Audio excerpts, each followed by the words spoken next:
All right, so before we get into this video, I want to say, prayers out to Damar Hamlin and his family, the Buffalo Bills, and everybody else. This situation has touched me seriously because when I was 17, I lost a friend in a very similar situation.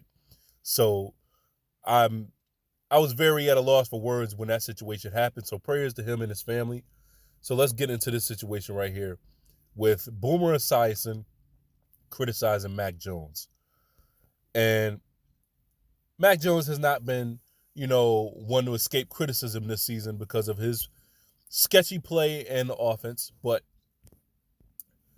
Boomer Esiason, I think a lot of criticism Mac Jones has gotten has been pretty much underhanded and not 100% being honest in their criticism of him. So let's get into this article. It says, though Jones didn't have any noticeable outbursts in Sunday's win over the Dolphins, on Greg Hill's show on Monday morning, Esiason still shredded the Patriots quarterback for the way he's been carrying himself on the field, saying, quote, "Here's the thing that I really dislike about Mac Jones. If you want to get to the root of it, it's his body language, his facial expressions, his gyrations on the field that pisses me off. There's a douchiness to them," the former MVP said. He said, quote, "I don't know how else to explain it. Here's the deal. Tom Brady can be douchey too at times. He can be yelling at his players and everything else, but Tom Brady then goes out and backs it up.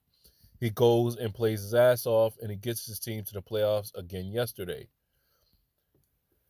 I don't necessarily know that Jones has earned the right to act the way he does sometimes.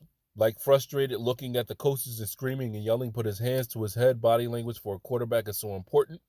And I hate when quarterbacks sulk on the sideline. They have to be above all of that. They have to have the backbone. They have to have the leadership bone. They have to be able to look the guys in the face and know what they're doing. Don't come off with your hands in the air," end quote. So that's all the criticism that Boomer Esiason has.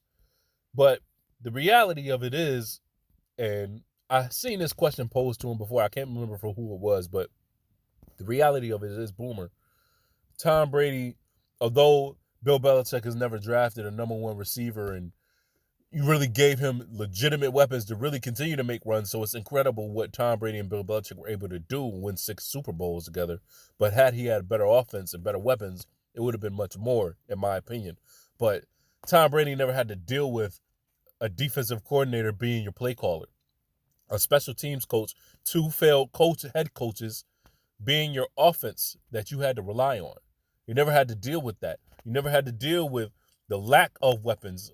Well, he somewhat had to deal with some of the lack of weapons, but not to this degree that Mac Jones has to deal with. Now, of course, the defense is spectacular. The defensive coaching is spectacular. The defensive players are spectacular. But the offense is very, very sketchy. Boomer Esiason never had to deal with that. And Tom Brady, to a degree, never really had to deal with that. So this is why I say these types of criticism of Mac Jones are just not 100% accurate or truthfully honest. But let me know what you think about Boomer Esiason's criticism in the comments. Leave a prayer for Mac Jones. I mean, not Mac Jones, but Damar Hamlin as well.